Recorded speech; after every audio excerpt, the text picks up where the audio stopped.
keessatti shintibeetiin argattu obboleessu. Shintibeetiin argattu. Meedaa boroo mana kootiitti ergan nama 4 firii biizaa irraa fuutanii gattanii garaa isin irraa muradhe. Dubaay dhuma. Eeggadda sakareen nanna nyaata miti. Na amana wanni Dubaay nama fiduu jedhamu tasa ni dhaabata. Ammu baariki nama jecha gochaan isin agarsiisu. Dallala wanni jedhame guutuun ana dabalatee qansiraa hojii konistiraakshini gargaarsa manaa utuu nu jalaan dhumin itti gallee hojjechuu qabna. Kanan nuu mala nuyiif. Kabajni nuu malu anaa walitti. An nama kaampaanii qabu keessaa achi keessatti birrii koo baasee nama kaampaanii qabu keessaa safto balummaan narraa mala. Fiinan jedhaaraan siniin hin jennu. Assalamualaikum. Ada kanan dubbatiin hadha waan mamaatii keessa dubbatu. Ada gammachuu.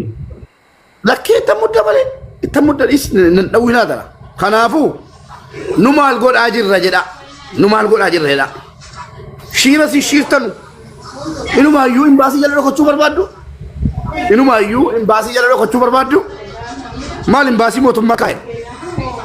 Inumaayyuu immoo erga sillattanii imbaasii timok makattanii kale edda dubbadheera amma nan dubbadha nan gabaabsa.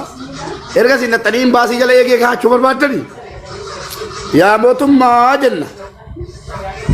Biyya ati akka obboleessaatti wal ilaaltu biyya Dubaay keessatti lammiileen Itoophiyaa dhufanii gatamanii dallaalli fidee gatee xira'anii inumaa ummanni Dubaay jiru gara Itoophiyaatti akka deemee nun laalle biyyi keenya akka waan tokko namoota biyya ormaatii galanu daawwannaadha galanu akka galii hin arganne godhamuuf deema gatii ta'ee fi kana booddee akka imbaasiin paaspoortii hattootaa hin jaddanne nuun godhamu taanaan nus biyya waliin qabna ammataa kootti imbaasii Itoophiyaati. Akkasii walitti deebina maaliif beektu? Anamma barree Mubaarak dubbii kee kana yeroo baay'ee sin dhaggeeffadhaa haasaa kanallee hin danda'u na beekan hiriyoonni koo amala kiyyaa. Dhimma Dubaay wal qabatu amma dhuftitti agarteetta. Dubaay biyya hojiitii nama waan qulqulluu hojjetuuf biyya hojiitii nama itti argachuu barbaadu biyya hojiitii nama karaa qulqulluu biyya kana dhufuu barbaaduu fi singalchishi iddoo jala jira dubbadhu nama karaa nagaa hojjechuu barbaadu biyyi kun biyya nagaadha beektee. Kana jechuun maa inni ilmi namaa agaas yaa baatu lafa jala haa deemu gubbaarra haa deemu karaa nageenyatiin waan seera biyya kanaa guuttatee jennaan rakkoo biraa kan keessan galle agarteetta jechuudha. Rakkoon ijoollee dhiiraa asif fidanii rakkisuun waan mootummaan biyya kanaa barbaadu yoo hin guutanii fi namni biraallee ofitti hin siksu atillee ofitti hin siksitu itti gaafatummaa jalaallee sin baasu. Maal inni atammaarra sagantaarra jirtaa guyyaa wayii teenyee osoo haasofnee yookiin dhimma kana amma yeroo Mubaarak baatee haasoftu Qaasimarsii maammee ijoollee hedduu kutaarraa walitti qabee gastii irratti marii eegallee jennaan marii eegallee maal wayyaa Qaasim garaan nun danda'u namni fidamee gatamaa jira jennee jiru Qaasimarsii fatseenna godha teenyee dubbataa turre. Inumaayyuu warra dhufee wal ga'ina waliin geggeessu irratti shiiruu barbaadanii jennaan jabaadhee ijoollee ofirraa kutean. Durseen dhagaasi. Akkasii. Ammas taanaan ijoollee biyyarraa gara Dubaay guurradhaa. Rabbii riskii keessan siniif habanu dhaggeeffadhaa. Abbaan barbaadan ijoollee biyyarraa warri kaampaanii qabdan keessattuu fidaa Dubaayin haa hojjetatu. Fidaa akka harree ba'aa baatu hin gatinaa hin sobinaa. Hin gatinaa hin sobinaa amma koo namni na hubanne warri Dubaay dhaggeeffadhaa. Obbolaa koo warri Dubaay keessa jirtan kabaja guddaan sinii qaba. Isinin jaalladhas wallaahi akka barbaadan itti fidaa. Dhageessanii akka barbaadan itti fidaa garuu yeroo fiddanu hojii konistiraakshini gargaarsa ijaarsa manaatii akkasi jedhaatti maadha amma wannan jedhe kana maalan balleessi yan maalan balleessi wannan balleessi hin jiru hojii konistiraakshini gargaarsa ijaarsa manaatii waa'ee mana ijaaruu malee waa'ee sibiilaaf simmintoo malee dhageessanii waa'ee simmintoo fi waan akkanaa malee wanni biraa hin jiru jedhaatti maadha wannan jedhe maalan balleessi tokko hojii kontoraataa immoo Waan akka mana nyaataa waan akkas akkasiidha dhugaadhuma jirtutti maamalee warri kontoraata fiddan amma mana afuudha. Algaa afuu Baangaaliidhaaf hin ga'u, Paakistaaniidhaaf hin ga'u warra biyya qabatee jiru. Akkamitti algaa afuu dheettee ilmoo namaa fidda? Wannan jedhaa jiru kanaam. Dhugaatti maa fidaa kunoo dhugaatti mee namoota 100 fideera. Dhugaadhuma jirtutti beechuudha tokko tokkoon. Sagalee koo waraabamee gadi ba'e hin argine ma. Sagalee tokko dhufee dallaala Dubaayitti dhufee ijoollee akkamitti fiddaa naan jedhe. Tartiiban ittiin fidutti mi.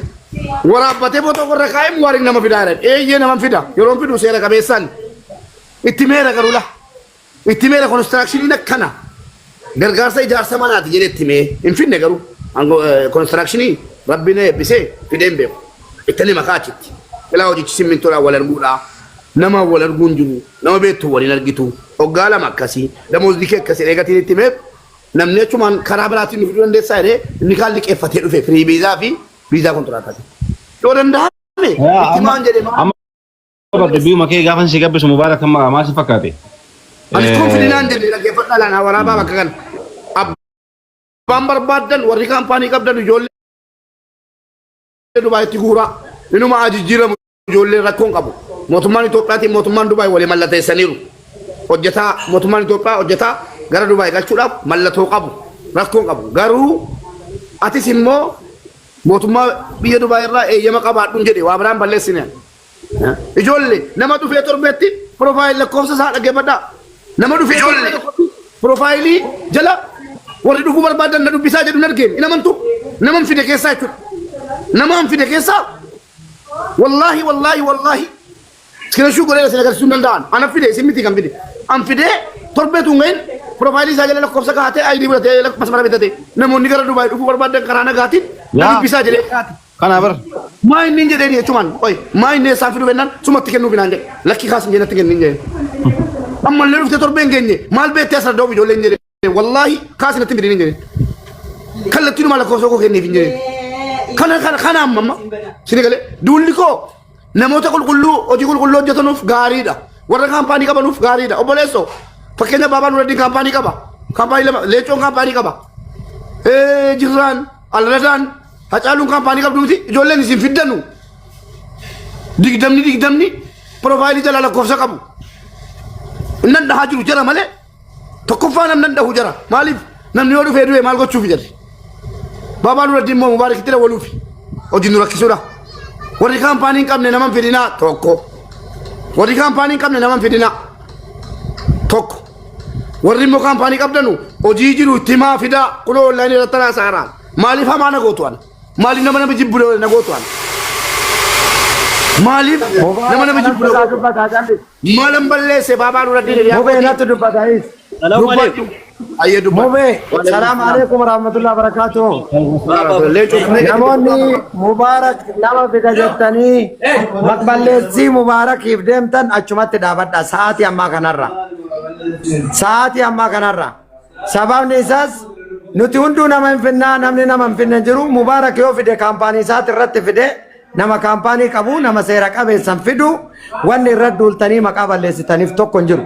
Mubaarak rakkoo qabe yoo jettan rakkoo isaa as bayaa dubbadha. Maqballeessiif yoo ka deemtan taate guyyaa har'aa kanarraa jalqabdanii maqballeessii Mubaarak musammaa hin dhaabdanii Nuraddiin Baabaa Abbaa Gadaa bara 2025 akka United Arab Emiraatitti bakka bu'ummaan kennameeftu isiniin jedhee jechuudha. Sagalee kana waraabbadha. Kanaaf namoonni Mubaarak maqaa balleessitan ispeeshaalii Imaraat keessa teettanii kallattiidhaan walitti kan dhufnu ta'a jechuudha. Kanaaf saama kanarraa jalqabdee Mubaarak atillee ajandaan ta'inii fi namoota san beeksisaa jirti. Iftoominaan namoota maqaa kee balleessan eeruu nuu kenni nuti warra koominiitii qoonsilaa imbaasii waliin taane maqballeessiidhaan biyya kana keessa dipoorta akka ta'u goonaa jechuudha. Qoonsilaa tokkotti Leencoonis ajjabtamiti Baabaa dhaggeeffadhu waa tokko gaaffii tokkittiin si gaafadha hunda keessan. Ani hadharee Dubaayiin dhufee sagalee ta'an jiru. Waa'ee Dubaayii lola walitti bannee wal arrabsaa turre. Kana beektu. Wannan dubbadhaa jiru maa inni beektaa ammas dubbachuu hin himne morman naccita malee. Warri kaampaanii qabdanu baga rabbiin kaampaanii sinii banne rabbiin 20 sinii baban wallaahi yoo waan yoon qabaanne rabbi nagaan isinitti nan deebisin. Guyyaa sadii booda nan dhufa. Yoon ilma namaatti inaaffaa qabaadhaan rabbiin nagaan achitti nan deebisin nan hojjetachiisin. Dhageessanii ani inaaffaa waan jedhamu hin beeku. Wannan jedhaa jiru warri kaampaanii qabnu dhugaa jirtu timnee finna Gaafa inni itti himamee hojiin kee kana mana nyaataati qodaa miicuudha. Hojiin kee kana konistirakshinii gargaarsa ijaarsa manaati. Sibiila waan arge olii gadi guguruu fi waan akkasiiti aduunis hin jabaate indetti himneen dhufee dide ana natti waamaa ulee nan dhahan siriin jedhe man. Heeruma sila akkasii biyya imaaraa keessatti waan takka hin jirre jechuudha. Ini miti Mubarak. Maal jira beekta Mubarak ani waan irratti haasaa jirtanillee beeku. Walumaa galatti. Waan tokko sitti hima waan ati aartu wayii sitti hima. Namoonni tokko dhaggeeffadha. Bareechaadha caqasa. Mubarak mee namicha sana nuu kenni naan jedhaati. Yoo siniin kennine kijibduudha naan jedha. Nama wayii jira Dubaayin keessa. Dhalataa naannoo Jimmaati. Ganda xuquutuu hin barbaadin dhugaadhuma sinitti himaafan. Ijoollee 120 fide Dubaay. Jeeshan keessa. Kaampaanii qaba. Kaampaanii qaba. Waan isin dhibu ijoollee fidee yeroo fidu birrii 450 fudhata dhaggeeffadha. Waan na aarsee waan kanatti na kaasee sitti hima. Hiriyaa kooti nan beekaani. As jala jiraachuun mala dhaggeeffadhu ala abbaa barbaade sataruan gaafa jinni natti kee footoo keessa olan darbachiisaan bakka biraatiin yoon Dubaayin taa'ee hin baafnellee. Birrii 450 fudhatee kee sila aayidii harkatti kennuun qabu yoo jettan isin kijibduudha isin hintiyyuu. Maal godhe walii mallatteessinee jirra torbee tokko keessa aayidii kee fudhattaa rakkoon qabu jedhee aayidii kaampaaniitti kenna. Kana maallaan jettan kun saaxilamuu qabu. Sigalee ani koo dhugaatti maa fidaadha wanta jedhaa. Namni 450 qabalee dhufee dhaqee hojii konistirakshinii hojjetu jettanii. Isni kun sirriidha Mubarak. Kuni sirriidha. Namallee fidaa seeraan fidaanillee sirriidha. Garuu jechi dheengaddaa sirrii miti. Ani kasi mormu. Fakkeenyaaf kaasi. Fakkeenyaaf akkaataa namni ittiin dhufaaru. Sirri dhugatti yookiin mootummaa osoo beeku jal'isu yookiin osoo beekne ta'uu danda'a. Uduun beekne illee kadhiisu ta'e booda isaa irra dhiibbaa waan ga'uuf ati ol baaftee kan ittiin dubbatte namni Dubaayin dhufu jette viisaa lamaan dhufaa jette oluma baaftee dubbatte waan jiru tartiiba hundaa baaftee dubbatte. Kana warri imbaasii illee warri boolee keessa jirtullee to'annoo jala oolchuu qabdanii seeraan hordofuu qabdanii namni sababa kana dhufee akkana wal fixaa jira akka achi dhufu san osoo hin taane asiin san bahu obbolementii achi kan dhufuun turistiin asiin jiru obbolementii qofatu jira jedhee ka dubbate asirratti dubbatteerta isa dogongortee siin jenne maaliif maal dogongorte kanallee nu hin ta'ini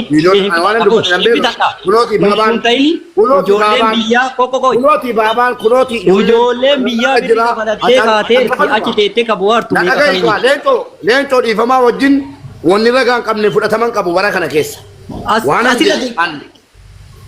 Waanan jedhe yoo hin hubanne nan dubbadhaan nama sodaadheen jijjiiru waanan dubbadhaan. Dhageessanii. Mubarak takkaa maaliif carraan argannile ila Mubarak. Tokkoffaa biyya kana keessatti. Nama kaampaanii qabu samiirraan hin fidu. Dhageessa. Qiyaamaan gaafa buute dhaggeeffadhaa. Qiyaamaan gaafa buute qiblaan qabdu hundumatti buuti. Sababii Mubaarakii biyyi buuti leencoo. Sababii gatiidatti buuti. Carraan akka ni an jecha kana hin dubbanne leencoo sirreessi. Ana ko leencoo deeggaree yeroo dubbattu kasirratti nama mootummaa Itoophiyaa wajjin walitti dhufeenya qabu nama bilbilee taasee wayii gootee lafa dhageesse obboleessoo. Sanillee sitti akkana deebari namni si tuqe karaa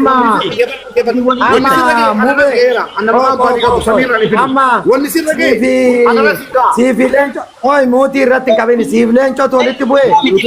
Ijoollee miskiina biyyaaf miidhaman callaa miti birrii kafalattee kaateerti haadha hiyyeessaati bakka fuutee kafalattu dikkeetti maqixaasisa namni waan kafalatu hin qabu beektaa sababa kana hoo waan ta'u taate ani isa kanaaf siin jedhe malee nu hoo birrii fuudheeraan yookiin birrii deebiin obboleessoo gaafa deebiinee galu yoo ana jalaas deebi'ee jiraate hoo qoy bee kuma qabduwat miidha indee bakka deessi yalaallee addatti nu bugeellee bar ana koo nama mootummaa baabaa obboleessoo baabaa dura diil haga inni mootummaatti dhiyaatu mootummaan quboon hin qabu siin jedhe nama ta'a hin fudhatta hii ta'a ati koo as gubbaatti Mubarak mootummaa wajjin hojjetaa jirutti lafa na keesse tarii haga baabaa dura diil mootummaadhaan walitti dhufeenya qabu ani hin qabu ta'a nama ne jala no ala amma as gubbaatti Mubarak Mube waan mube kun dhimma mootummaa waliin kan qabatu yoo ta'e abbaan barbaade mootummaa dhiyaachuu baattee irraa fagaattee tika mootummaa taate bulchaa mootummaa taate eerpoortii keessatti nama kan fiduu dandeessu waan seera qabeessa fi waan onlaayinii ta'e malee nama kamiyyuu abbaa mirgaa taatee fiduu dandeessu eerpoortii kamitti. Oshi si haa deebisan haa caalu. Sirna kam keessatti yoo ta'e garuu akka leencoon jedhutti namni kamuu gosa lamaa akka dhufu beekamaa waan ta'eef ishii kana miidiyaa gubbaatti dubbachuutu dogoggora qabaa isa sana kaasuu barbaade malee dhimmi ati nama qabaachuu keetii bulchiinsa qabaachuu kan keetii gatiin qabu. Achu waan si galu qabula waan Mubaarak yan jedheen. Aliifi akka nama banatee jira angasti isaa jala jira beektaa. Wanni kuni akkuma hin jedhe amma jedhe kana fi isaa kullama kana jedhee warri boolee Itoophiyaa jedhe. Sagalee sana baabaan nurra deetti fiidoo ergi an baabaan natti hin ergini Mubaarak jettee jirta naana jedhu baabaan gadi bu'ee deebi'e. Tokko jedhu. Baabiraatu dhufuun waraabamaa. Mube ati waan Intana kiri-kiri keessa kirkiri salphaa dhiisati isuma normaalii gaafa namni miidhamaa arge isuma luguma gaafa nama miidhamaa arge jechiin dubbadhu ana iyyuu miidha deebi'e geesse gaafa nama miidhame tokko dubara miidhamte dhiira miidhamte karaarra ciintu tokko arge birrii kafalte birrii bisaadha jedhamte midhamte gatamte arge wallaahi naa miidhu malee akkuma keetii si wajjin miidhama bara leencoo si qofaa miti kan kaabbaanii qabu. Ati mube seera qabeessa baafte viiza heggaawii ayyalam viizaw heggaawii ayyalam mangisti si baase mangisti si kenne waan biyya imaaraati keessatti waan Itoophiyaatti already ati yoo mahabaraawii deemtellee agriimantii san fuudhee ani mahabaraawii yoo deeme maan naan jedhan takabbaayee yelloom takabbaayeen qabu kakabu agriimantii waa doomas work bicha warri hausmeetii ka jara hausmeetii ka baasan hin jira miti isaan bicha ka takabbala mangistiin kuni sistemii biyyaati already biyya keessatti ammaati riipoortii irraa baatee mahabaraawii yoo deemte sin takabbalan dokumentii biraa yoo fiddillee sirraa fuudhan waan bizinesii isaanitti achitti seera namni mulu amma seera baafadhaa atillee seera baafatta hacaalullee seera baafata baabannuur dureellee seera baafata sigalee kana rakkina biyya keenya keessatti saniif warri idiiti godhee ijoollee dabarsa achirraa maranyaa ማለት ነው kun waan namni mulu ka beeku akkas jedhama akkuma isaan kana forjite yoo ta'e biyyaans forjisi ስለሆነ ነው mube takkatti carraanaa kennee bannaatu era tokkoffaa hanga ammaatti nama fidaa turre biyyarraa dabarsuun akkamitti ture nu beeyna akkamitti akka fidaa turre kanaaf ammatti asirratti haa ta'u barbaachisu malee dhiifama wajjin bafiit public namni hin beeyne amma social ijoolleen kalee dhufte amma yoo anti kaampanii banuun qallaali kontiroola godhuun nama ulfisiisa ani amma miliyoona dhibbaa fudhadhe 500 fudhadhe ijoollee san fidee mana galcheeni ID isaanii itti as rakkabee medikaala galcheeni kunillee seera barbaachisa fiduun qallaali basamaay bamidire himataa ልጁ ya amma bar an dubbi madabarataa yeroo hunda jecha Mubaarak kanan deegaruu fi wanti Mubaarak ta'aa ture Mubaarak ta'aa akka bichaan si tartiibaan akka dubbannu hin gootu Mubaarak abiyyaana liidar godhu waa'ee biyya raasedha biyyarraa gaafa fiddanu adaraa rabbii ammas adaraa rabbii hojiin jirreetti himtanii hin fidinaa aannan dubbadhaa hin callisu hojii timtanii dubbattan immoo sagalee lafa kaadhaa gaafa mucaan gadi ba'ee si himate obboleesso akkana siin hin jenneen akkana naan hin jenneeti kanaan walii galle jedhi salphiisii abbichaa hojiin itti himamee dhufe yoo inni rabbashe dantaa isaatii isin hin jenneen ammas taanaan waa'ee biyyaa hin haasofnu isaa mube kiyya ila mube takkatti ani isinirraa qabbaa takkatti ila dhimma namaan fiduun ol qabatee namoota biyya kana gaafa fidanii kararratti warra gatan fidanii faayidaa dhuunfaa isaanii qofa eega argatanii nama badematti dhiisanii kan deeman fakkeenyaaf biyya kana keessatti baara gubbatti biyya kana keessatti mana kiraa qabanii birri 10,000 bulchanii hin nyaataniif hin dhuganii isaanii kan quban qabne kana imbaasiilleen irratti hojjechaa jira nullee hanga tokko imbaasii wajjin wal qunnamne namoota waan akkanaa dalagan odeeffannoo namoota irraa funaannee warra qoonsilaa fi koominiitii biraan gahaa jirra kana yoo ammallee odeeffannoo akkasii qabaattan funaantanii nu biraan gahuu ni dandeettan achara maaranyaa maalanno warri biyyarraa dhufu akkamitti dhufaa itti dabali immoo wal dhaamta macarashaan warra birrii fuuchuu jecha hojiin taanetti immoo hojii timtee galchii dirqama jedhitti dhaamsuma kana. Saniif amma gaafa biyyarraa fidu namni tokko hojiin hin jira hojii hoteela jira hojii irraa haa qabaa rakkoo tokko hin qabu jechuudhaan fidanii konistirakshinii geessanii fakkeenya du'aatiin ijoollee kennaa kan duraanii caalaa dabalaa jira kan dur caalaa dabalaa jira ji'a tokko keessatti nama 4 awwaalaa jirra ijoollee dargaggeeyyii lafaa dhufoo biyyarraa dhufanii rakkoo nyaata dhabuutiin haa ta'u rakkoo dhibeetiin haa ta'u kan hin beekne du'ee isaa qofa kan dhageenyu gaafa awwaalaman hospitaala irraa mootuu bu'aa qorannoo isaa dhukkubsatee du'ee maal ta'ee du'ee osoo hin taane namoonni nama kana biyyarraa fidan hagam takka tiriit godhu hagam takka hordofu hin nyaatammoo hin dhuganii warri kaampaanii sun hoo akkami hojiin isaan hojjetan sa'aatii 8 moo sanii oli hoo biyya kanaa namaa miti sareeyyuu hin ajjeesaa kanaaf xiyyeeffannaan keenya guddaan ijoollee gaafa biyyarraa fidan konistirakshinii yoo ta'e konistirakshinii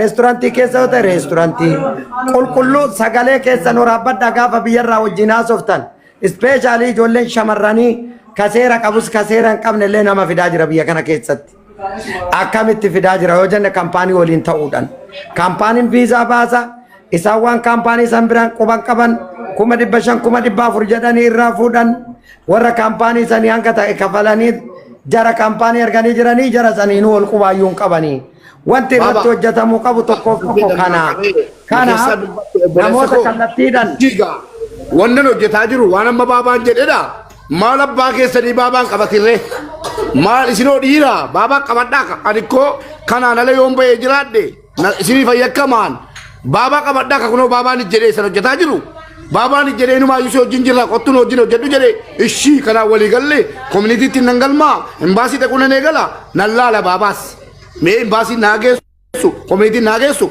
kanarratti waraana bannaa walii galleerra tokko jedha annaa ta'e. Neme, oye, oye, oye, oye, oye, oye, oye, oye, oye, oye, oye, oye, oye,